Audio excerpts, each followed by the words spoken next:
are about ready to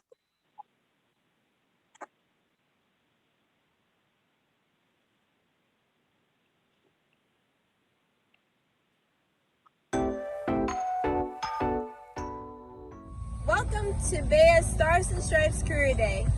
Flying is fun, and we will be learning a lot about flying. This little one can, ooh. It bit. This little one, she loves to fly. So I'm gonna let her go. Fly, oh, fly. Now I will introduce you to my friend, Leah Hurst. Thanks, Maureen.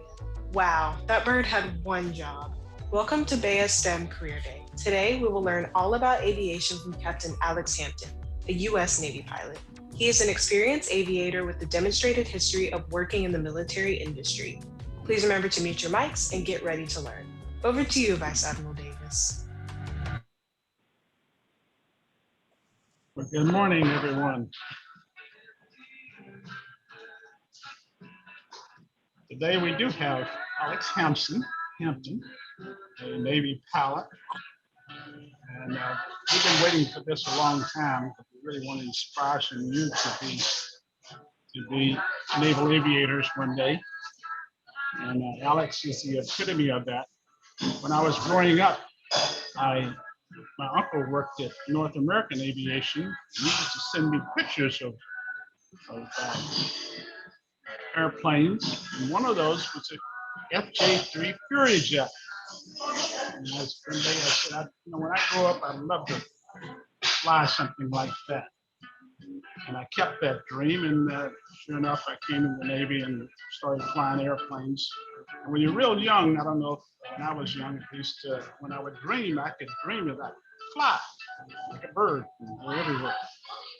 And after I got into naval aviation, that dream was just the same. I could fly and go anywhere. So you'll hear from Alex Hampton today about the thrills of flying. But as I came in the Navy, I also learned that what I used to call keep your options open. And what I meant by that is choose a path that will allow you to go anywhere in that career. Don't limit yourself. And what I found out too, that naval aviation allowed me to do that. It's not only exciting, it allowed me to lead people, it allowed me to manage, it also allowed me to do something physical.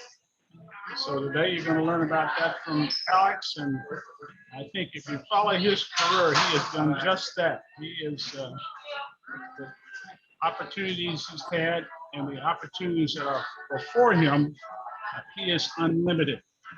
So you'll learn about aviation, and you'll learn also about the kind of opportunities you want to take. So thank you. Perfect, Admiral Davis. Thank you, sir. And when Admiral Davis talks about unlimited opportunities, you all have come to us this afternoon through STEM City. STEM City is an unlimited opportunity. It links technology with a magazine. We have magazines that highlight careers in the military and government and corporate America. And we also have the ability to have a magazine called Becoming an Engineer, where you can place in the hands of students the exact careers that they're learning about on career days like this.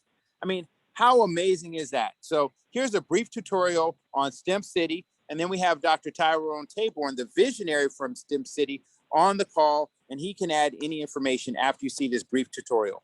Quan, over to you. Hi, good morning, everyone. I'm Quan Hurst, and this is STEM City. Now, we do have Dr. Taborn on the line, and I would be remiss if I did not give him the honor of introducing this to everyone. So, Dr. Taborn, I can drive, and you can talk if you'd like to. Well, Quan, I would absolutely like you to drive and talk, but what I would like to say to, we have more than 30 people so far on the call, and I know lots more will be coming in. This is historic for a couple of reasons. One, the idea of having a career day during this time when the digital divide was even more pronounced. You know, we've come at a point of a major disruption in technology. Computers became important to everyone when they became personal computers. Think about that. In your lifetime, before many of you were born, no one could afford, except governments, big universities, large companies. They were the only ones who had access to computing power. Then along came a guy called Mark Dean, a Black engineer. And he came up with a concept and worked with other engineers at IBM. And they came up with a number of patents that allowed us to shrink the computer and put it on your desk. That's the short story. Hence the computer revolution. The pandemic, what has it started? In your lifetime, another revolution. It's the Zoom revolution. 18 months ago, many people were not at all comfortable doing this, talking to one another, still having a bond, even though we were physically distancing, we were not distancing. We were still being able to emotionally connect. Out of that, Zoom video conferencing now became personal, like the personal computer. It is now with us forever. And because it's with us forever, a lot of new technologies and apps and things like STEM City have come to be. So what is STEM City? It's the place that when we formally launch, where you will go to every day for seminars like this, for tutoring in math and science, for professional development, for professional meetings. There's a lot that's taken place. But today, you are a part of history because we're still under construction. The city still isn't finished. And the city will become a world, and the world will become a galaxy later. But there are some things we want you to feel. So today, you are making history because this is the first live event that's taking place on STEM City. So I really hope that you write this date down, you remember it, you look at it later, because STEM City will become something like the STEM Facebook of the future, and you're part of that. So with that said, Quan, why don't you give us a quick walkthrough, and then we can turn back to the folks who are gonna fly us to the sky and tell us all of the great things that are also growing in aviation. Quan? Thank you, Dr. T. This is STEM City, and I hope you can all see my screen. This is the Welcome Center, and once you log in, I will post the link inside the chat so everybody can go to it after we're done and look around. I won't show you everything because I think it's important that you go in, visit, test it out, and try it. But I will take you to the Welcome Center. Look at this. Isn't this beautiful? I really like it.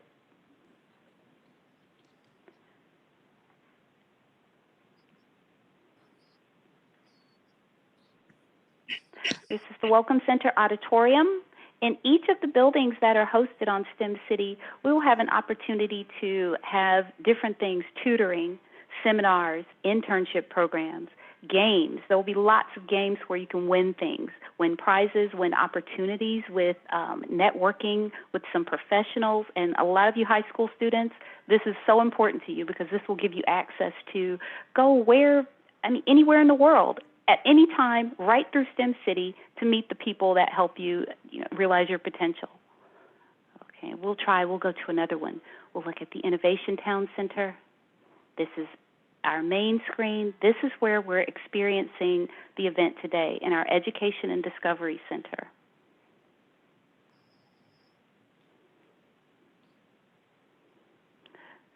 STEM City will host entertainment, training classes. It's a lot of discovery items that you'll have here.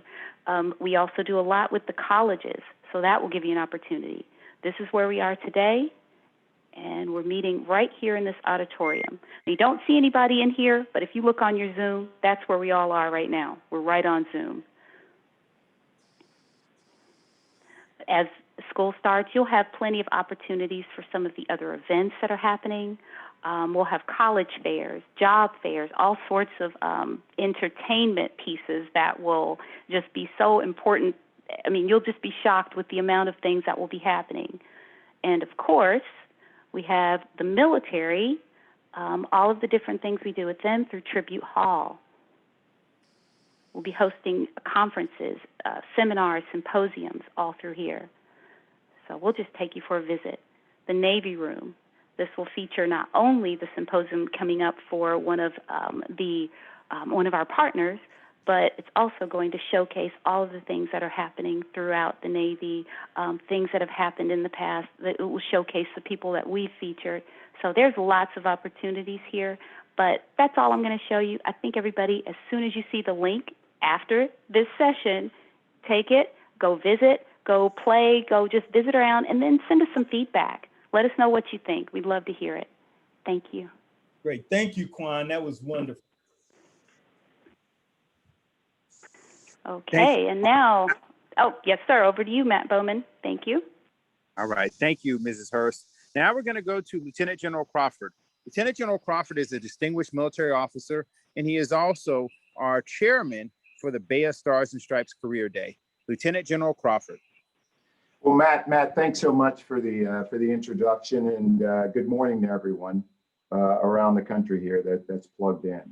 So just a couple of thoughts. First and foremost, it's truly an honor to have been asked to be a part of such a, I'd say, strategically important effort. And that strategically important effort for everyone here, in my mind, and has to do with investing and our heartfelt investment in the next greatest generation of leaders around the country. And that, of course, is includes those who are plugged in here. So what's our purpose? This really is about a couple things. One, it's about exposing you to the information that prepares you for a career in STEM.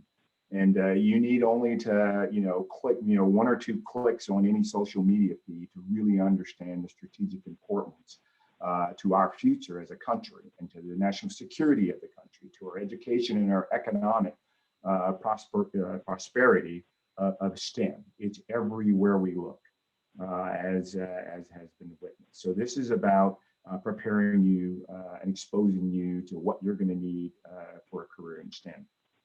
But the second thing, more importantly, is this is an opportunity for you to really understand what I consider to be the art of the possible, all right? And to hear from ordinary people from month to month who are doing some really extraordinary things that you could argue are fundamentally changing the world. The people that you're going to hear from are doing things and have done things in the past that includes a lot of the mentors that are literally changing the world. And so I would offer to parents, to students, to those who are really thoroughly immersed in the STEM field is you should have like one big question. And that one big question should be, why not me? All right, in terms of the art of the possible. And so what success looks like in my mind, and again, thanks to everyone, and we'll get on to what you heard, what you came here to hear about today. But what success really looks like, number one, it's got to do with this environment and you really leaving here with something in your toolkit that's going to really inspire you to reach your dreams. Back to what BEYA really means, it's about becoming everything you are. But the second thing in my mind, what success really looks like is that you've heard something today that's not only going to inspire you to become everything you are, but it's going to inspire you to pay it forward. Meaning 10 years from now, 20 years from now, that the pictures on the screen in a STEM city of the future is going to be you. You're going to be the mentors of the future because of something that you heard today. So to Dr. Taborn, I know General Wilson's online, many titans of this thing called giving back to the future and pioneers. I say to you all, listen, many thanks, and it's truly an honor to be here today and to be such a part of an amazing team that's going to do things to change the world. So thank you all very much, and look forward to a great, inspiring discussion. All right. Captain Alex Hampton is a world-class fighter pilot, a known entity and respected professional in the Navy. He is a graduate of Top Gun. He is an athlete, a former athlete. He is a father and a husband. Without further ado, ladies and gentlemen, Captain Alex Hampton. Thank you so much, Matt, for that. And I'd like to also thank our teen ambassadors, Moria and Celia, for that introduction. That was absolutely amazing. Also, I'd like to thank Vice Admiral Davis. Thank you for the opportunity to address the crowd. I think this is very important, the exposure that we get to our youth. And I will tell you what I'm going to do here today is share very briefly my story and really try to give you some ideas of what the possibilities are and kind of learn from some of my early mistakes and focus and let you know what a career in naval aviation or a STEM-based career can be for you. I grew up in Chicago, Illinois, in the city of Chicago, Illinois, so a very, very urban environment. I will tell you, I went to a high school where education wasn't primary, and for that reason, I was very interested in aviation, but I was not focused. I played football in high school, and luckily that gave me the opportunity to go to college. And I went to college at the University of Illinois, where I also played football. And it wasn't until my senior year at the University of Illinois where I really got focused on doing something other than playing football. So I will tell you right now, at the age of 14, 15, 16, 17, 18 years old, if you are sitting right now listening to this and absorbing some of this information, you are way ahead of where I was at that age. So I congratulate you for being here and being interested in my story. So after I graduated from the University of Illinois and my NFL dreams were kind of over, I went to flight school. And I will tell you, the first time I went to flight school is when I was really engaged in education and learning and actually doing something that I cared about. I was very focused on flight school, and that is where I put my effort in. And when I put my effort in, I finished #1 in my flight school class. Now, if you can imagine finishing #1 in my flight school class, and I'll tell you right now, I graduated high school with a 2.4 GPA. I had a 2.4 GPA in high school, and the only reason that I was afforded the opportunity to go to college was because I scored so high on my ACT. I scored so high on my ACT, in fact, my high school counselor called me into her office, and she said, I think there was a mistake, and we want you to retake the ACT because we think there was some confusion. I retook the ACT, and I got 1 point lower than what I got the first time. And she called me in again. And her response to me, and I still remember this, and this was in high school, her response to me was, man, you don't even look smart.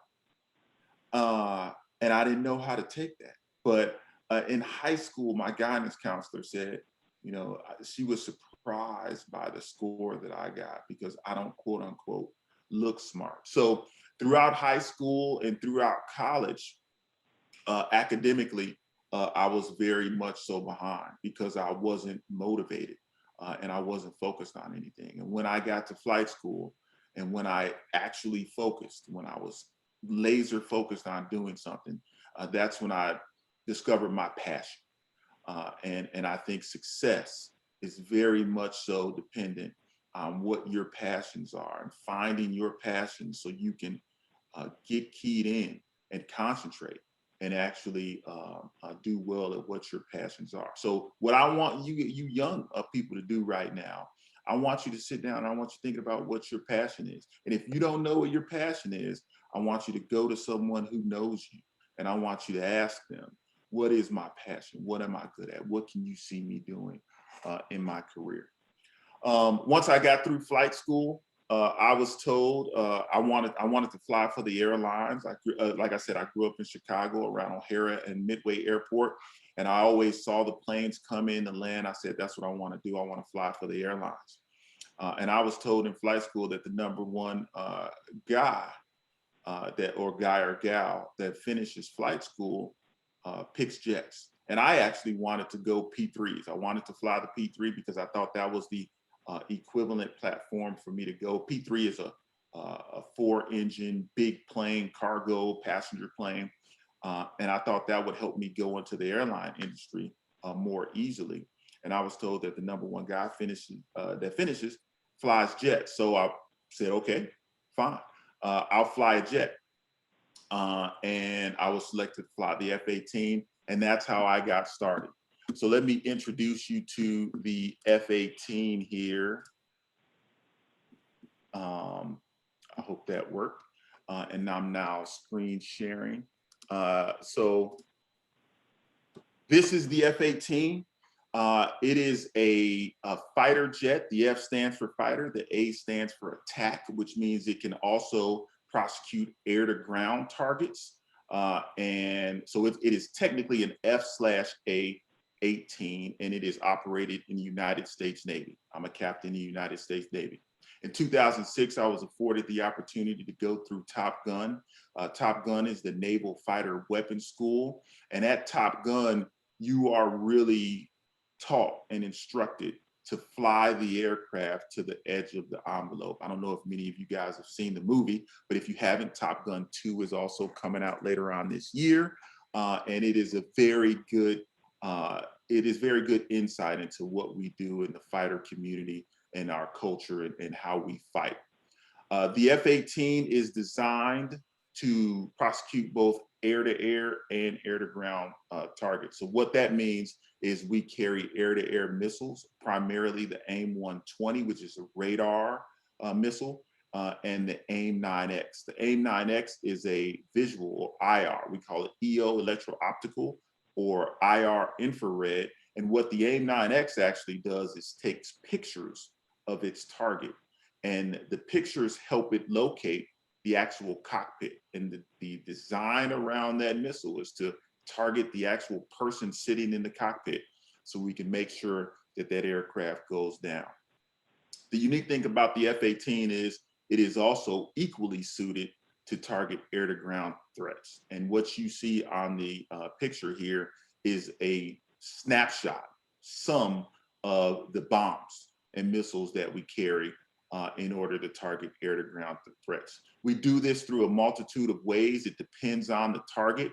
GPS coordinates, if it's a stationary target, we can put in GPS coordinates and that bomb will go right to that stationary target. If that target is moving, I can also, I have a laser on board that I can put laser energy on that target, and the bomb will actually detect that laser energy and go in and prosecute that target that way.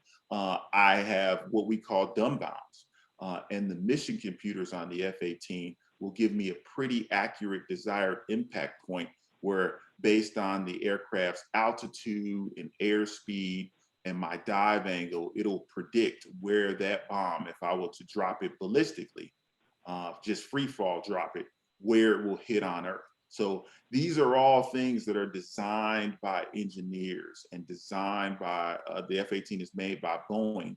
It is an $80 million aircraft. And as you can see, there's only one person in that cockpit. So if you are operating that aircraft, you are responsible for an $80 million piece of equipment.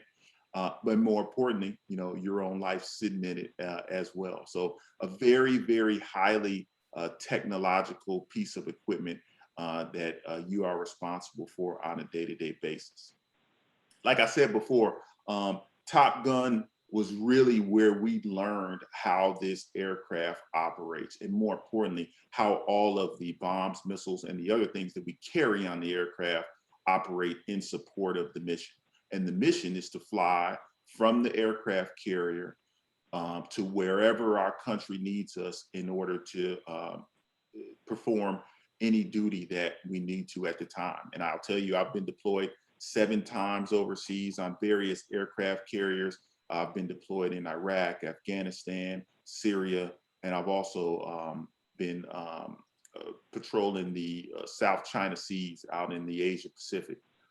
And each one of those regions provides something different. And the F-18 brings all of those capabilities together and allows us to do whatever we need to do at the time. The one thing that I want to stress from a naval aviation standpoint and how that applies to STEM careers and STEM education, I use STEM every single day. And I will tell you, I was a business major in college. My bachelor's degree is in business administration. So I didn't have a very strong technical background, but our kind of method for how we train our pilots is memorization, practice, memorization, dedication. And if you're focused on anything, you can learn how to do it. Some examples of how we apply STEM in aviation is, so let's take science.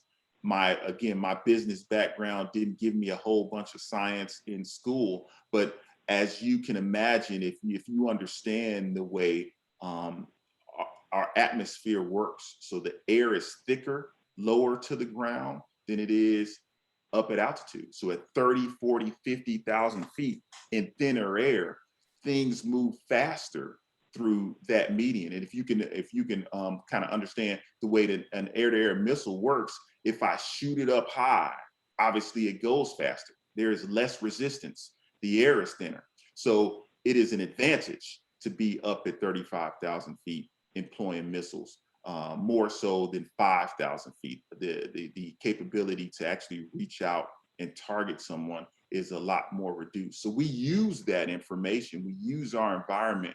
We use the winds for the specific day. We use everything that we can get our hands on to be able to put ourselves in position to have an advantage over our adversary at all times. Let's take technology.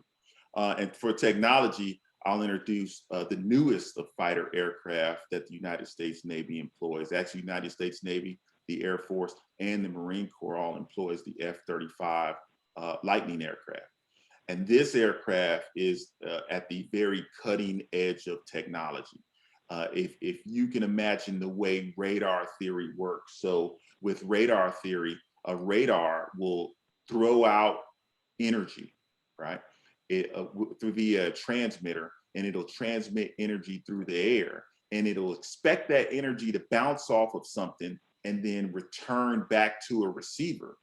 When that energy returns back to a receiver, they measure it and they will get indications that, hey, there's metal out there. There's something in the air out there. And very good radars, highly technological radars, will be able to say, not only is there something out there, but this is what's out there. There's an F-18 out there. There's an F-35 out there. They'll be able to type exactly what that aircraft is out there. So with what is special about the F-35 is what we found out, if that radar energy is coming at us, if we can find ways not to allow that radar energy to return back to the receiver, then our enemy will never know that we are there. And if you can look at this aircraft, the materials that the aircraft is made out of, every single angle on this aircraft is very meticulously designed in order to prevent that radar energy from coming back. And what that means is our adversary cannot detect us. So the glory and the beauty about this aircraft is that it's very what we call low observable. If we can get into places without our adversary or our enemy knowing that we're there, we have a very distinct advantage. And that's a prime example of how technology is used in naval aviation in order to give the United States of America an advantage over our adversary. Let's take engineering. So again, I'll stress, business background.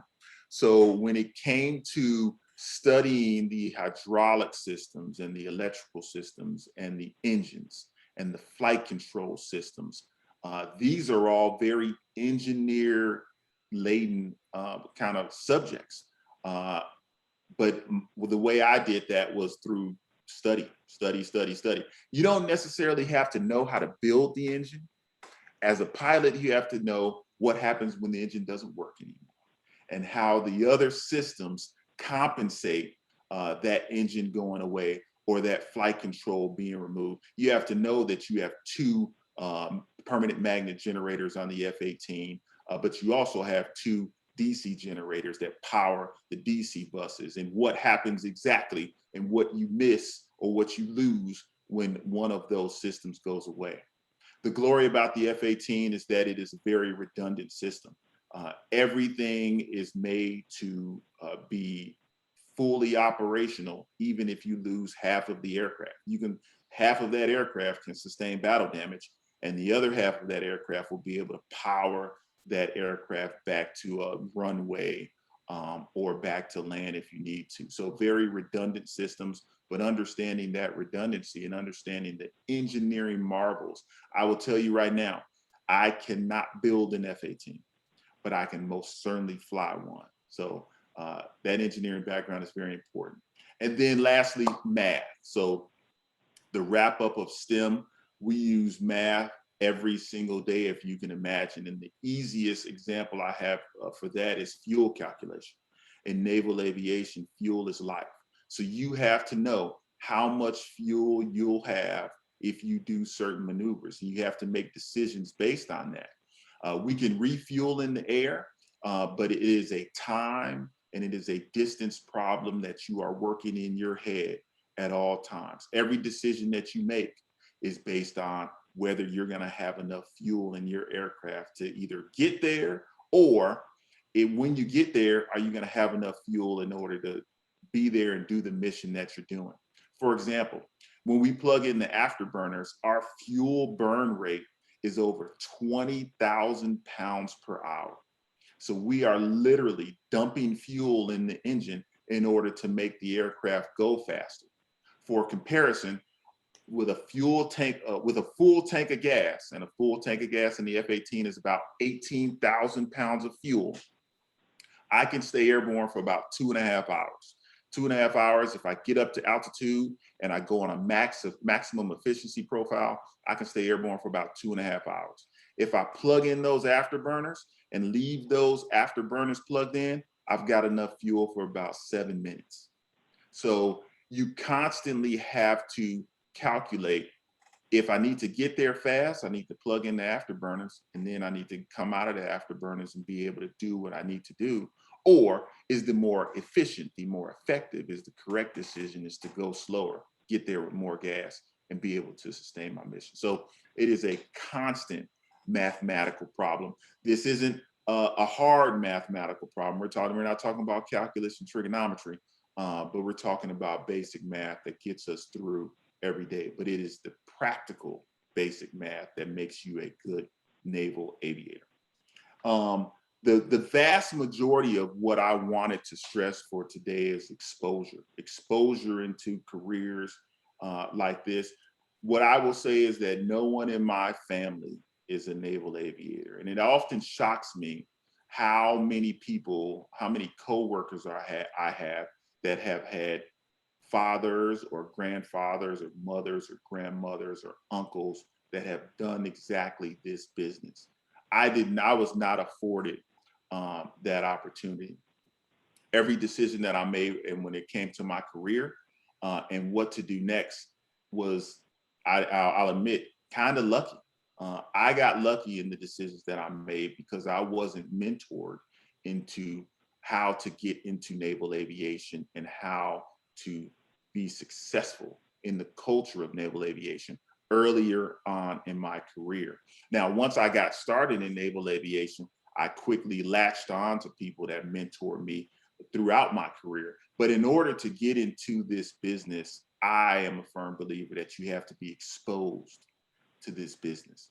And naval aviation in Chicago does not have much exposure. And I'm sure it's that way in many places throughout the country. So I appreciate you guys having me here today to expose and potentially give our youth something to think about, something to aspire to do. You don't necessarily have to aspire to fly the F-35 or the F-18, but I'm a firm believer that once you get on the path to doing something, you can do anything, and your ceilings and your boundaries are truly limitless. So with that being said, I'd like to open it up for any questions that the crowd may have. Thank you.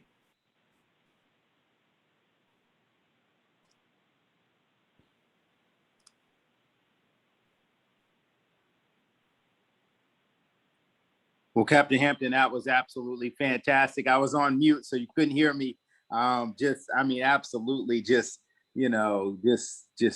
fist in the air. So we have General Richardson on the line, and she will facilitate all of the questions.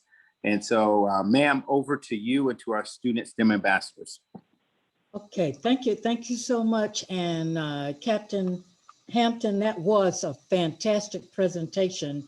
And certainly, I think, at least for me, lets me know, and hopefully lets other students know that where you begin is not necessarily all that important. It's where you end. And you found your way through that journey to become just a phenomenal naval aviator with lots and lots of flight kudos. I was looking at your awards and your flight kudos that were listed on the early part of your presentation, and that's very, very impressive. My first question, so I'm looking for a couple of questions from the audience, but my first question is, I think you have a nickname of Waldo. Tell me where that comes from. Yes, so it is a naval tradition and an aviation tradition for that matter, to give pilots what we call call signs.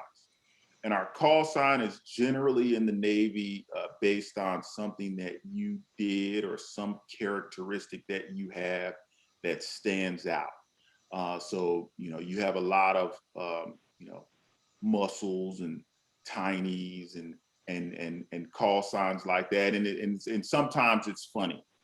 My call sign is Waldo because I stand out in a crowd, and it's kind of the antithesis of where's Waldo, kind of sort of blending into a crowd. I'm 6'4", I'm 245, 250 pounds. So I kind of stand out. We took a squadron picture one day, and I think someone set this up, but we took a squadron picture and I had the shortest female and one of the shortest males in the squadron next to me. So I kind of stood out in that regard. So I got the call sign Waldo. I will say at the earlier point in my career, they allow you to pick your own call signs earlier in your career. So I picked the call sign Flex because I thought Flex was cool and it was a cool call sign. But then Naval Aviation didn't let me enjoy that for too long. And they picked Waldo for me. And Waldo has been with me now for 22 years. Oh, that's an interesting story. Thank you so much. So look, Gabriel wants to know what made you interested in planes, and how did it influence you, especially since you were a business major in college. That's right. Thank you for the question, Gabriel. And I mean, it's a great question. I grew up around O'Hara and Midway Airport. And I used to drive to a parking lot right across from O'Hara Airport. And I used to watch those big planes come in. I mean, it almost seemed like you could reach up and touch the landing gear. They were so close coming right into that runway. And I always said I wanted to fly that plane. And it was interesting. At 12 years old, I told my mother I wanted to be a pilot. I'm gonna fly one of those planes. And she said, you may need to think about something that's a little more practical, and good. Oh, I was saying good speech there. That's right. Well, and what she meant by practical and understanding my mother was this wasn't something that she could guide me to. Wasn't anything that she knew about. She didn't know any pilots. There was no blueprint to how to become an airline pilot. So she was like, why don't you do something a little more, something that we see around on an everyday basis. And that actually motivated me. Oh, okay. I told my mother, I don't want to do anything practical. I want to do what I want to do. So that motivated me from 12 years old. And the reason I was a business major in college was because it interested me, and I didn't understand that possibly engineering background or a more technical major would help me understand the aircraft a little bit easier. So I wouldn't necessarily say that you can't major in business, because obviously you can be successful as a pilot with a business major. I would say that a more technical background or a more technical major or training would aid you and give you a step ahead through flight school. Right. Mothers know best. Absolutely. Absolutely. Okay, so Ted wants to know if in some of your returns back to your hometown, if you've ever had a chance to go back to see your counselor who questioned or challenged you about your ATC score and whether or not you look smart. That's an interesting story, because my guidance counselor, became the principal of my high school. And I go back every single year and I speak to my high school, and we've had the conversation. And first of all, my high school was 4,000 people. It was a huge high school. We had a campus. It was a predominantly Black high school. The minority population in my high school in Chicago, Illinois, was 92%, and 70% of the high school is African American. So a huge African American, a huge minority population high school in Chicago, Illinois. And we've had many conversations about how to advance our community and how to better educate our kids, how to expect greatness from our kids, no matter if you think they're smart or if you don't think they're smart or whatever you think. Every child, I believe, has potential. And one of my goal in life and what I want to do when I grow up is I want to be a teacher. I want to be an educator, because I think there's so much value and there's so much return on investment from that career field. So yes, I have been afforded the opportunity to go back and speak to my guidance counselor. We are on the same page now. And I go back and speak to that high school every single year. Well, kudos to you for going back and talking to the students, because I think it is from experiences like yours that really do inspire them. But Liliana wants to know a little more technical question, and she wants to know if you see any promise in the intersection of military aviation with artificial intelligence. Oh, wow. That is a very technical question and a good question, because I think where the military is going right now is that reliance on artificial intelligence. And I'll give you an example. The F-18 will display so much information to the pilot at any one time. We call it task saturation. So if you are trying to absorb everything that aircraft is telling you, no human can do it, not even the brilliant humans. So we are trained to not pay attention to the information that you don't need and prioritize the information that you do need at that time. And then most importantly, where to go and look for the information that you need. Your fingers, there are 8 buttons on the stick and 12 buttons on your throttles. And those buttons do different things at different times, depending on what mode you have the aircraft in. The aircraft has 3 modes: navigation mode, air-to-air mode, and air-to-ground mode. So depending on what mode you have the aircraft in, those buttons do different things. So your hand-eye coordination, I tell everyone all the time, if you are an athlete, you would be a great pilot, because it requires hand-eye coordination. It requires a mental processing that most athletes go through during sports evolutions. And that's where I really found my strength. But your fingers and your hands are moving so fast, you are putting inputs into that aircraft to make it do what you need to at any one time. If I were to fight a computer, the computer would be much more efficient at doing those things, and the computer would process that information much quicker. But there are intangible aspects of artificial intelligence that cannot be replicated.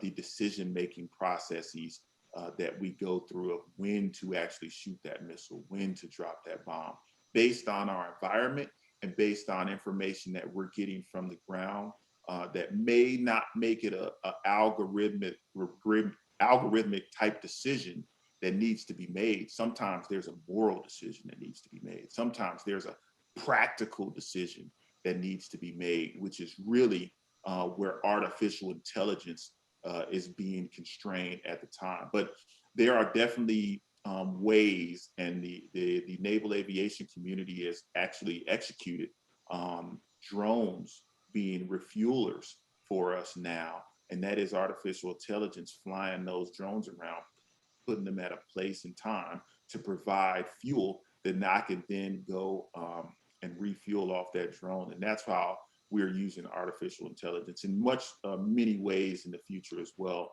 to kind of aid the human-based interactions and decisions that we need to be made as well. But that's a great question. Okay, wonderful. So look, Antonio wants to know, how do you help students to discover their passion, and what tools are available to help them determine what they are good at? Another great question. So I think discovering your passion is about knowing who you are. So I go to my family a lot. I still refer to my wife to give me instruction on what I'm good at. She has a very distinct way of knowing me and knowing what I'm good at. So I rely on the people around me and the cues that they give me to really discern, hey, what am I good at doing and what do I love doing? And I think really it just takes thought on the individual's part. You sit down and say, hey, and you don't have to think about what you want to do for the next 30, 40 years. I don't think anyone knows what they want to do for the next 30, 40 years. I did not get into naval aviation to do it for 20 plus years. I thought for sure that I was going to join the Navy, I was going to serve 6 years, and then I was going to go do something else. And it didn't work out that way. And what I will tell people all the time is, get on the path of doing something, and it will guide you to your success. But if you're just waiting, I want everything to be perfect before I start doing this, or you're coming up with excuses for why you can or can't do something, then you're just wasting time. But once you get on that path and you actually go and you do something, you'll find out what your passion is. And the thing that leads to your success will be excellence. Whenever you do something, you do it to the maximum of your capability. And then you really know whether you're good at doing it or not. I'll give you an example of playing football. I was very good physically at playing football. I knew the game, and I was good at studying football and how the game worked. But I absolutely hated playing the game. I hated the way it made me feel. I hated the smell of the grass during the fall when football season starts. I hated the impact. I hated the hitting.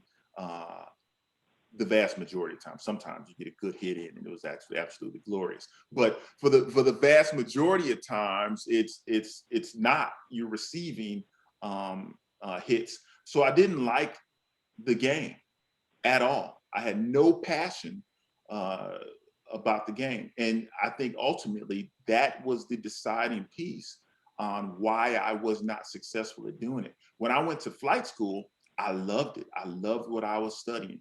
I would go in and I would rehearse everything. I would memorize everything. For example, we have procedures. If the plane were to go down and to start crashing, we have certain procedures that we have to do.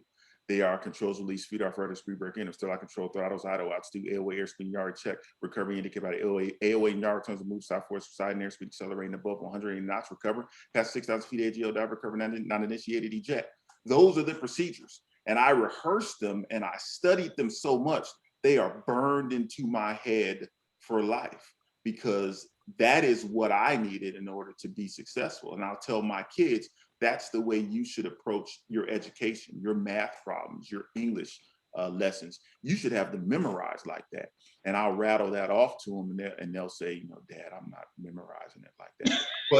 But that is the way you should approach everything you do, with excellence and with maximum effort. And I think if you do that, you'll really discover what your passion is, or you'll be on a pathway to eventually discover where your passions may lie. Well, you know what? That last memorization that you just recited for us brings us to our next question. And Celia wants to know, have you ever had any engine failures? Oh, that's a great question from our teen ambassador. I have. I've had engine failures over Afghanistan, where I had to do an emergency landing into Kandahar. I've had flight control failures. Like I said, it's an $80 million aircraft. There are millions of moving parts at any one time. The aircraft mechanically is going to fail, and we are trained to handle those failures. And what I know about the F-18 is, one, it's redundant. The plane is not going to go down. It is built to withstand battle damage. If I'm not in battle, there's no reason for that plane to go down. Every decision that is made by the pilot should be able to put that plane into a position to land safely. The vast majority of errors or mishaps that we've had in the United States Navy are unfortunately pilot errors. So we train our pilots, and we make our pilots very proficient at doing what we do, and we are ensured that they understand their systems, they understand their environment, they understand that specific situation, and they make the appropriate decision. And most importantly, they're not doing it by themselves. We are always within radio contact of someone else, whether it be a wingman or all of the other aviators back on the aircraft carrier or some ground-based command. So we always have help that we can go back to and confer with. And that's how we mitigate potential mishaps or disasters in the air. Okay, well, it looks like we might just have somebody who's truly interested in becoming a pilot, or maybe even a Navy pilot, because Christian wants to know, what is the best and easiest plane to manage as a beginner? And then what is the main factor that you need to manage besides just fuel? Interesting. What is the best and easiest plane to manage as a beginner? That is a great question, but I will say the way that flight school is structured, you start off on smaller planes. Like, we don't give you a book and tell you to memorize all this stuff and then put you in the F-18. It doesn't work that way. So in my flight school, I started off with a T-37, very small, very, not very powerful at all jet, only held 2 people because it was built for an instructor pilot, and the instructor pilot is looking at everything you do. So where your hands go, where your eyes are going, he or she is looking at everything, and you are under instruction. So the T-37 was a very easy plane to master, I believe. Its main mission was takeoff and landings. That's what we did. We practiced takeoff and landings, get you off the aircraft. Get you off the airport and get you back down safely. And then I moved on to a T-45. And a T-45 is a single engine jet, little more powerful, a little bigger, and we did a stair-step approach. Flight school was about 2 years long, And throughout that 2 years, I learned 3 different aircraft and learned how to fly them, learned how to master them before I even went off and flew the F-18 for the first time at all. So you'll start off in something smaller to get the basics of aerodynamics, the basics of flight, before we put you in something huge like an F-18 or something like that.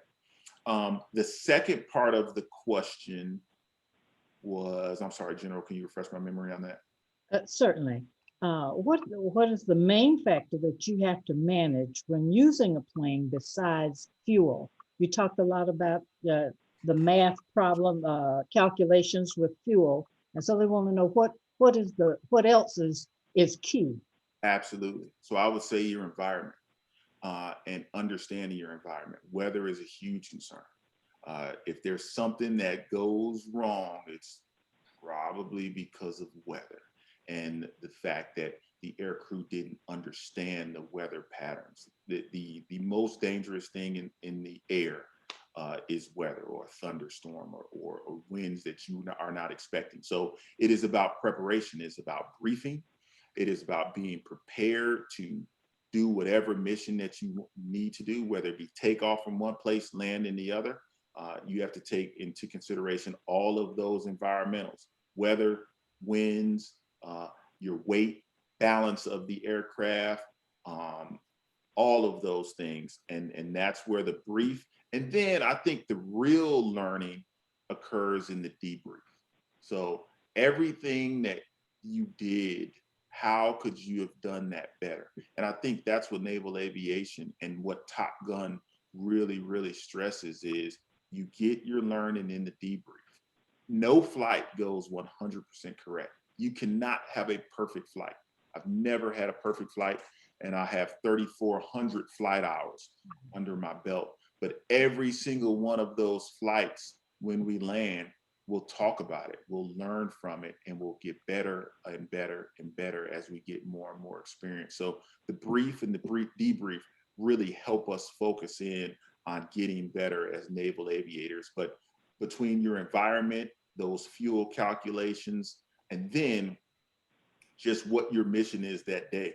Every day the mission changes in the F-18s. We could be training for an air-to-air mission one day, an air-to-ground mission another day, a navigation mission one day, a reconnaissance mission the next day. It changes every single day. So the skill sets that you're using that day all change. And like I said, you'll never be perfect at any one evolution, but it's that constant grind of trying to strive for success and excellence that makes you a better pilot every single day. All right. Well, look, Marsha Jews, I don't know if you know her, but she does a lot of media outlet kinds of things, and she's a great interviewer, and she probably talks to a lot of students often. And so she wants you to share with her what you think middle school students should focus on academically to prepare for a STEM career. Great, a middle school, yeah. So middle school is prime time. I think middle school from an education standpoint really gives you the foundation going into high school. And I think as adults, parents, mentors, we really need to educate our middle school students into focusing on, one, good grades in every single thing that you do, whether it be math, whether it be science, English, social studies, history. All those subjects are vitally important to the foundation of what you're going to need going into high school. So I wouldn't say a specific subject is more important than another. I would say education in its totality is important in middle school. So focusing on everything. And most importantly, focusing on the things that you're not good at. So I have a passion for history. I love history. I can read history all day. So my focus in middle school would be on math and strengthening my math subject where I'm not necessarily so gifted. So you learning where your strengths and your weaknesses are is going to be key for going through middle school and your success in high school. Wonderful. Say, look, Ray has a question for you, and I'm going to let him go ahead and ask it. Ray? Thank you, General. Alex, Ray Kennedy here. I work for Career Communications Group, STEM City, Dr. Taborn, fellow Chicagoan, fellow football player. I played at Mount Carmel. I also earned a Division I scholarship, also to play at Ball State University. A question I always like to ask former athletes like yourself is, what values, and I know you touched on a couple, but what values did you learn as a high-level athlete that you were able to take that helps you as your career as a pilot? Absolutely. I have great respect for Mount Carmel. Simeon Rice, good friend of mine, came from Mount Carmel. Yes, sir. I met him a couple of times. Yes, absolutely. We didn't have the pleasure of playing you guys in high school, but I think that was to Mount Carmel's advantage. Lucky. But to answer the question, what I learned was teamwork, leadership. There is nothing that you can get done in naval aviation flying around that it doesn't take a team of people to do. The aircraft carrier has 5,000 people working and operating on that aircraft carrier. The sole purpose of the aircraft carrier is to launch and recover aircraft, period. When I am landing on an aircraft carrier at night, there are no less than 500 people staring at that approach and watching me land. Not only to make sure I land safely, but to see if there's any deviations or things that they can learn from in that approach. So it is a very, very teamwork centric environment. And I think you learn that in college sports and high school sports. You can be the best running back on the football team, but if you need to throw the ball, you're not doing anything. You're not in that play. You need the quarterback to be good. You need the wide receiver to be good. You need the running back to be good. And when I played, what I noticed most was I need to know not only what my duties are on the football field, but what everyone else is supposed to be doing too. And if I know what everyone else is supposed to be doing, I can recognize when they're not doing it. And I know where the weaknesses is in our defense. And that applies to just about everything, and especially naval aviation as well. When it comes to leadership and identifying those strengths and weaknesses and knowing what everyone's supposed to be doing within an organization, those are all things that are directly related to sports. So I think athletes make exceptional military officers, or exceptional leaders, period. And I think what you learn on that football field or that basketball court or that tennis court, whatever, are all qualities that you take in from a leadership and a teamwork perspective when it comes to operating in this business. Thank you, sir. Great answer. Thank you. Okay, thank you, Ray. So look, General Crawford has asked a question, and I want to let you know that General Crawford used to work for me when he was a young captain, no less. And so, as you might imagine, I am very, very proud of him. But he wanted you to share the toughest decision that you've ever had to make and how it made you stronger.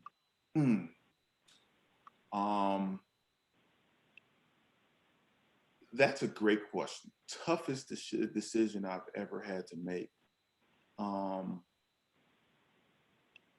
I would say that as the military veterans in the crowd very well know, 05 Command Tour is probably one of the hardest command tours. One, because it's one of your first. It's a lot of responsibility. I had the pleasure of leading an organization called VFA 27 out in Atsugi, Japan, and moved the squadron down to Iwakuni. I would say one of the toughest decisions that I've ever had to make was not an operational decision, was not in the aircraft. It was about people. It was about taking care of people and disciplining and holding people accountable for decisions that they've made or actions that they've taken part of sometimes in a social setting completely separate from work, but understanding how their actions will affect your organization as a whole. And I would say one of the toughest decisions I've ever had to make was as simply as holding the chief accountable for his PRT score. And it was a career ender for him. It was a multitude of times that he had failed the PRT. He was at 18 years of service in the United States Navy. And, you know, making the decision to actually make that PRT score count and have him deal with all of the repercussions because of that, that came was probably one of the toughest decisions in my career. But I will tell you that former chief is one of my closest friends right now. And after I made that decision, he respected it. I think the entire command respected it. And the kudos that I get, not from other people, but from him, for holding him accountable to the standards that we've set in the United States Navy, you know, irrespective of his rank or his time in the United States Navy, was probably one of the toughest decisions I've ever had to make.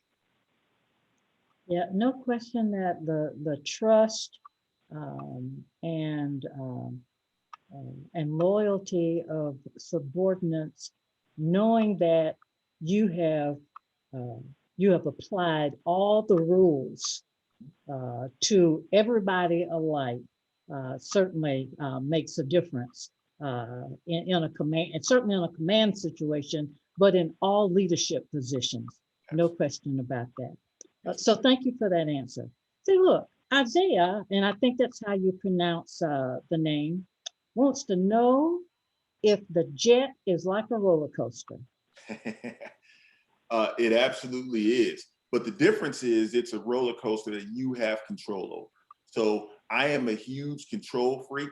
I like to drive when I go places. I don't like to be driven. I want to be in the front seat. I want to see what's going on. I do not like to fly commercial because I'm sitting in the back and I have no control over anything whatsoever. So I would say that it is a roller coaster. It is loops. What you feel from a physiological perspective is very similar to what you get in a roller coaster. I don't think you can really replicate 9 Gs.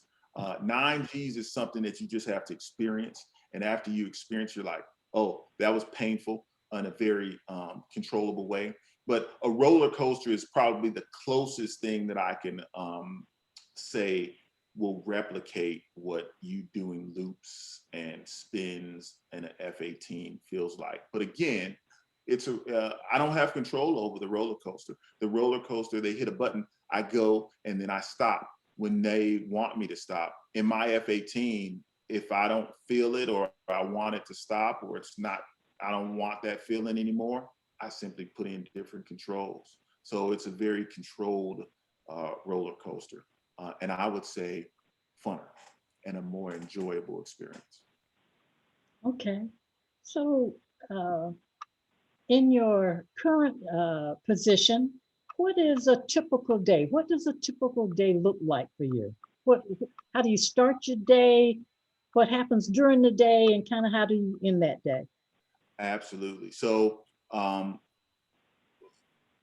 just before my current job, I was stationed at the Pentagon, and that was a very unique experience of being 14 to 15 hours locked in a building, but very important job that we were doing there. In my current flying position, I aspire to fly at least 3 to 4 times a week.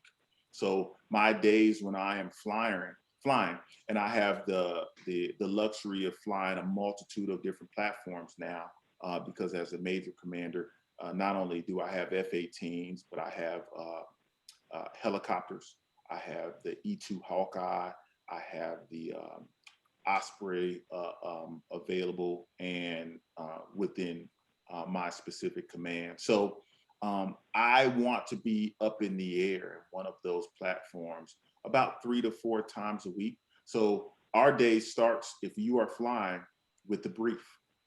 Typically, you will give an hour or you will receive a brief that is about an hour long that will explain what your mission is that day and explain what you're going to go out and do. But your brief isn't the first time you've thought about what you're going to do today. So I'll normally sit down for about an hour and mentally prepare, get whatever I need ready so that I am knowledgeable for the brief of what's going to happen. It typically takes us about an hour and a half to put on all of our gear, go out to the aircraft, inspect the aircraft. You do a walk around of the aircraft to make sure that structurally the aircraft is all together, and you review the maintenance records of that aircraft to make sure that the maintenance that has been done on that aircraft is appropriate for the time. Once you review the maintenance data and you say that the aircraft is good to go, that's about an hour and a half evolution of things that you need to do in order to get prepared to sit in the aircraft, start it up, and to get it going. The flight is about an hour and a half. A typical training flight is about an hour and a half long. 2 hours would be a very long flight in an F-18. You wouldn't make it 2 hours if you were doing anything tactical. You need fuel if you were to do that, and that's an option as well. But a typical training flight is about an hour and a half long. If you're going up to fight and you're concentrating on basic fighter maneuvering, the flight could be as short as 30 minutes because you're burning all the gas out, fighting the aircraft to the very edge of the envelope. So again, typical flight is about an hour and a half long. And then once you land, you'll do paperwork. You'll make sure everything is signed off on the aircraft, that from a maintenance perspective, that it's safe, it's good to go. You'll note anything that was wrong with the aircraft with maintenance so that we can make sure we get that fixed. So right now you're at about 6-7 hour day and you've just completed the flight. But like we discussed before, probably the most important evolution is that debrief. Everything that you did in that flight, from the beginning of the brief until when the aircraft touched down and landed back on the airport or the runway, you're going to talk about. You're going to discuss, and you're going to review the things that you could have done better, more efficiently, or just plain old different because they were wrong. And then you're going to have a conversation about it. And then typically we will watch tape. Everything on the flight is recorded. So every movement that the aircraft makes is recorded. So we'll watch the movement again and we'll see if we can do anything better when it came to maneuvering of the aircraft. And then we'll go back and we'll listen to the comms. And we'll listen and we'll say, could we have said anything better that better relayed what was going on in the aircraft? So a very meticulous debrief. I've been in debriefs that have lasted about an hour. I've been in debriefs that have lasted about 6 or 7 hours. I prefer the 6 or 7 hour debriefs because again, that's when you really get the learning going and you really make yourself better when you discuss every single aspect of those flights. So that is a typical day when I am flying. I'll typically fly once and only once, and it changes. The weather changes, so you may fly around clouds. It may be a beautiful blue sky. I think the best days when I fly is when it's raining because you can poke through those clouds and above it is a beautiful bright sun and you see all blue skies. And to take off from a rainy day, that's just, and when you take off from that rainy day and you punch through those clouds and you see the sun and you see the blue sky, that's a great, great feeling and a great, great day in an aircraft. So it's always different. It always changes when it comes to the weather, when it comes to the mission, when it comes to the platform that we're flying. So there is no standard day as a naval aviator. You just go fly. Okay, sounds like a very productive day, but also a very intensive learning day each time. Right. So Isaiah has another question and wants to know, since you were interested in flying commercial aircraft, are you currently cleared to fly a commercial jumbo jet? I am not type rated in a commercial jumbo jet. I am certainly qualified to apply to any airline, American Airline, United. A lot of my good friends work for UPS and FedEx. So I can most certainly fly a jumbo jet, but I am not type rated in that aircraft right now whatsoever.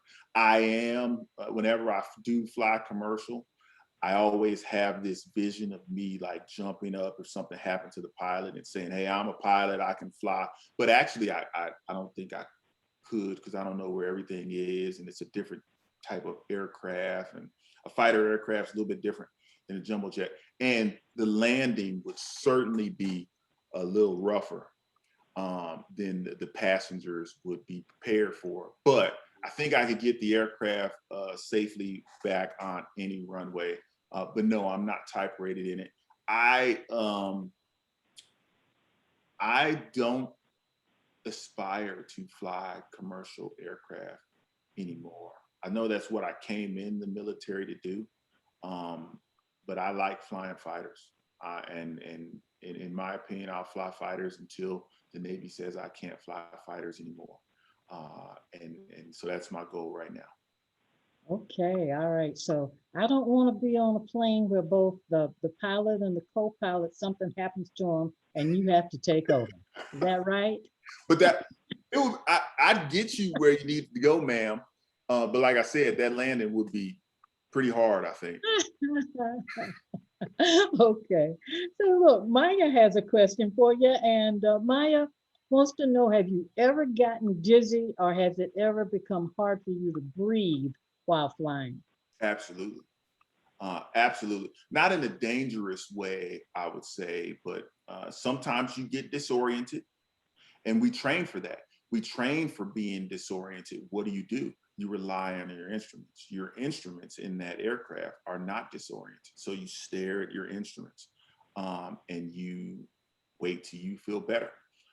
If you're pulling too many G's and you feel like you're gonna pass out, what we do is stop pulling G's. And then eventually, you have to understand that it's a physiological effect. The blood in your head is rushing down and trying to go to your toes. So if you stop pulling G's, you will get back the blood in your head and you will regain or maintain consciousness. So again, it's all in the feel of the aircraft and maneuvering the aircraft as the pilot. When you start to feel yourself not to feel so good anymore, then you stop doing what's making you feel bad, and you have that control available to you at all times. But I've felt a multitude of ways in the aircraft, and yeah, it's just something that you have to deal with, and most importantly, you are trained to handle. Okay, so I'm going to combine these next two questions because I think they're similar. Liliana wants to know, what are the most accurate flight simulators available to civilians for training? And then Isaiah also wants to know which ones are for free. That I wouldn't know. I've heard that there are a lot of good flight simulators available on computers. And I had a 9-year-old come into our F-18 simulator at Naval Air Station Oceana. It's a $15 million simulator, the exact same cockpit, everything. That 9-year-old came in there and he flew it like I would. He landed on the aircraft carrier, called a 3-wire, everything. I was floored. I said, where did you learn how to do that? And he said, I learned it on the F-18 simulator from Microsoft. And I was like, wow. So I personally I don't have those simulators, so I can't give you a good recommendation on what the best one is. But I think there are some pretty accurate ones out there that give you a pretty accurate flight simulation experience. Okay, are there any apps for that? I'm not familiar with either. I'm not really sure about apps. Okay. Okay. So I'll you, study and I'll learn up on it. I'll get back to you. I'll let the BEYA representatives know what I found out. okay, great. So look, you've been all over the world. You've traveled to a number of countries, and Christian wants to know what countries have you traveled to, and what was your favorite? Oh wow! So that's a great question. So I'll just go in the Mediterranean. We've been all around the Mediterranean Sea, Spain, Italy, Mallorca, Palma, Mallorca, Turkey, Egypt. We've been to all of those countries. I actually had the pleasure of living in Japan. And from Japan, we went to Australia and Singapore, Hong Kong. We went to Korea, South Korea, and a multitude of countries in Asia, in Europe, London, in South America, Buenos Aires, Argentina. So the Navy has taken me truly around the world. I believe our favorite, because we lived there, was Japan. And my children will still say that their experience in Japan was invaluable. It was a great exposure to Japanese culture, Japanese history. We learned a little bit of the language, but we truly enjoyed traveling around Japan and seeing cities like Tokyo and Kyoto and Osaka and Iwakuni and Hiroshima and all of the beautiful cities in Japan. I believe my family's favorite for country is Japan, just because we lived there for so long. Okay. For Japan, I've been to Okinawa, but not on the mainland of Japan. But it's special to me as well. Absolutely. So Margaret would like to know if you've ever done a loop in the air. Absolutely. Every day. Every day. Not every day. I won't say every day. A lot of loops, lot of spins, a lot of aileron rolls. When you are fighting the aircraft, you will do loops quite frequently. And the opposite of a loop is what we call a split S, where we go inverted and we pull and come back around the other way. Split S's are fun, but anytime you're going up, you're kind of losing energy. So the G forces are not intense. But if you go down, if you execute that split S, you flip it upside down, and you actually pull down, those G forces can be sustained at 9 Gs because you have gravity working with you, and the energy on the aircraft is maintained. So those have a tendency to hurt a little bit more than the loops when you're going up, but they're all fun. And we have certain training rules in place where we can't fight near clouds, because if you go into a cloud and you're kind of inverted like that, you may have a greater chance of being disoriented. So we fight outside of the clouds only, and we execute those training rules. But again, whenever we do those aerobatic maneuvers, it's in a very controlled environment. It's in a very constrained environment so that we're safe. Okay, wonderful. And so is your preference day or night flying? Preference is definitely day flying, because especially if you can imagine at night over the water, the Navy operates over water. There is no cultural lighting. There is no lighting on the ground that you can reference. If you have an overcast, clouds overhead that block out the moon and the moonlight that you could potentially see, and you're over the water, you don't see anything. It's nothing. You can't see your hand in front of your face like this because there's no light whatsoever. So the vast majority of night flying is instrument flying. You stay locked on those instruments. You do what the instruments say you need to do, and you get from one place to the other, or you perform your mission. We also have night vision goggles. So we'll wear night vision goggles when we're flying around at night. And that basically just turns everything green and allows us to see some things at night. That's a very unique experience that we're trained to handle. But definitely night is, I'm sorry, definitely day is the preferred flying time for most aviators. Okay. And have you ever been in a dogfight? And now this is from Isaiah. And so now this is like the third or fourth question from Isaiah. So I think we're looking at a Navy aviator here. Let's do it. Absolutely. So I have not been in a dogfight against an enemy aircraft. I've been in plenty of dogfights in training, but never against a formidable enemy aircraft. I have intercepted or rendezvoused and joined up on a multitude of different aircraft from different countries. I wouldn't call them enemies, but I've joined up and intercepted a lot of different aircraft from other countries. They weren't interested in dogfighting me, so it didn't escalate to a dogfight. But commonly, it is uncommon to be in a dogfight with an adversary because our reputation around the world is that of the most powerful. So I don't think our adversaries really want to dogfight us. Okay. All right. Well, that's really good to know. Mhm. You know, you talked about probably being a teacher or an educator after this life as a naval aviator. Tell me what moves you to that point. Mainly my wife. My wife's a school teacher. I admire her. And it is also the effect. I think seeing the children learn and actually achieve and having the success stories of what you can do.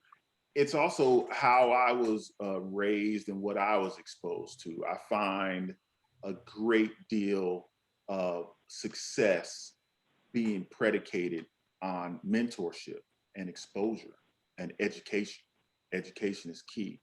I don't think you can have an easy time of being successful in this world or this country without education and you being educated on something. So I think those people who provide that education and that mentorship are most valuable in our community. So I want to be able to go to underprivileged minority children, young Black men and boys and girls, and tell them there are no limits to what you can do. And that is a fact. I want to be able to reinforce the principles of the United States Constitution, that everybody is created equal and everybody has a equal right to life, liberty, and the pursuit of happiness. And I think a lot of our happiness is predicated on the ability to do what our passions lie, where our passions lie. So helping people find that passion, helping people achieve their goals is kind of where I think I'm most geared towards doing. Okay, so between naval aviator and educator, would you ever think you might want to be an astronaut? I'm not smart enough to be an astronaut. my good okay now. Victor Glover I went through flight school with. I met in flight school. He is an F-18 pilot. He was the best man at my wedding. He's a great friend to me and my family. He is by far the smartest person I know. And Victor Glover is an astronaut. He just came back from the International Space Station, lives in Houston, Texas. Great guy, great personality. I know where my limitations are. I'm a great F-18 pilot. Victor Glover is a great mind and aviator and everything else. But astronauts are a little bit different people. I don't think my skill sets necessarily transfer to being an astronaut. I want to stay in the F-18. Okay. So being that good at the F-18, if you could design your own fighter, what would you add or subtract? It would be an F-35. It would just, that's what it would be. That is exactly what it would be. It might be an F-35 with 2 engines, but the characteristics of the F-35 in this day and age, I think give us a significant tactical advantage against our adversaries. I think an appropriate mixture would be between an F-22 Raptor. The F-22 Raptor is the air superiority fighter. It is the best fighter aircraft in the world, period, hands down. It's operated by the United States Air Force, though. And it's limited in supply, and it doesn't do air-to-ground missions well. The F-18 is very versatile. It does air-to-air missions and air-to-ground missions, but it can't do an air-to-air mission like an F-22 because it's not as powerful as an F-22. The F-22 can go higher, it can go faster, and it can employ those air-to-air missiles with much better range than an F-18 can. The F-35, from a handling characteristics, is very much so like an F-18, but the intangible values that it brings from a tactical perspective when it comes to detectability and the amount of information that it is absorbing into the cockpit, the sensors around the aircraft that allow it to detect, observe, and perform reconnaissance on many different targets are unmatched by any aircraft in the world. So the aircraft that I would design would be a mixture between the F-22 and the F-35, but they are aircraft that are, in existence right now. It is not a, fantasy type aircraft that we're talking about. It's things that the United States Navy and the United States Air Force are operating right now. Okay. All right. Well, Captain Hampton, General Richardson, you see the photo I have of the 3 young ladies being mentored. And I think that you have showed us a day in the life. You have mentored us, and you have just done a phenomenal job. So General Richardson, at this point, ma'am, I'd like to turn it over to you, and then we can turn it back over to General Crawford. Audience, please give Captain Hampton a virtual hand because he did that. He did his thing. I expected no less from the Navy's finest. So naval aviation definitely represented today. Thank you. So yeah, once again, Captain Hampton, thank you so much. You've been just so generous with your answers, and so I think making things practical so that young kids can understand what it really is like, and to understand that. So you're not an A student. Doesn't mean you can't be one of the best naval aviators that the Navy has. So thank you again so much, and we're so very proud of you. And so let me turn this back over to my dear friend, Lieutenant General retired Bruce Crawford. Go off of mute, Bruce. Ma'am, thank you. And Captain Hampton, really appreciate your candor and the wisdom that you decided to share with the group today. You could have been doing 100 other things today, and you made a conscious decision, back to decision making. And that's one of the reasons I wanted to have you share the toughest decisions that you've ever made and what you learned. Obviously, this wasn't a tough decision, but you had to make a conscious decision to be here with us today. And so I would just wanted to give you a personal thanks. I've never had the honor of meeting you. I look forward to meeting you in person. But I'd say to you that you've given the young people today, and you've given us all the greatest gift that you can give. And that, ladies and gentlemen, is the gift of a good example. And so I say to you, thank you very much for your service. Thanks to your wife, who, as an educator, I'm married to an educator, so I know what that's like. Because they also serve. But again, many thanks to you for sharing your gift, okay, and for sharing the lessons of life that you've learned as a part of our investment in the next greatest generation here. So thank you very much. Hats off to you, and best wishes to you and your family. Thank you.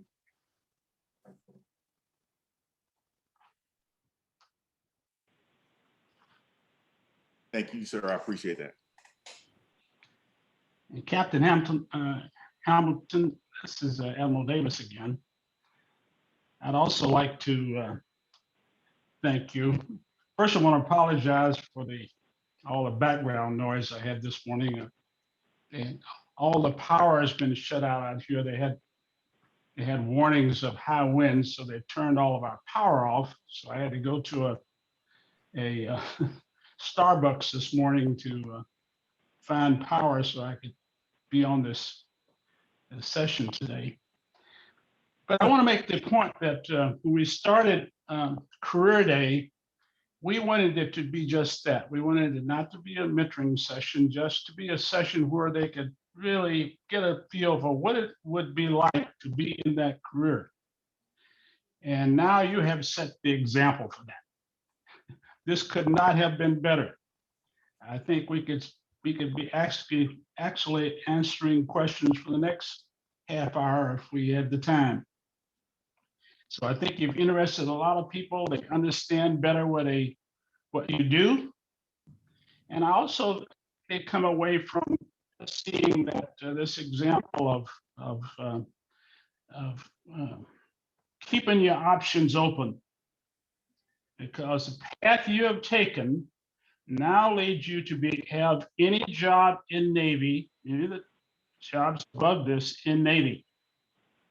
So two great things that you brought us today, and Bruce hit them around the head. So thanks again for doing this and setting such a great example for us for our career day. Thank you, sir. And thank you for having me.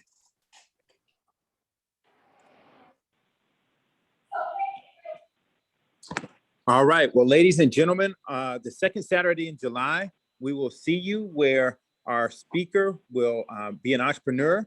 Sherman is the founder of Body Agua, a company that's taken the beverage world by storm, so we can learn how to be an entrepreneur. I'd like you also to go to STEM City, explore. There are nonprofit organizations, there are scholarships, there's internships, there's a world of possibilities in STEM City. So everyone have a fantastic week, and thank you for participating.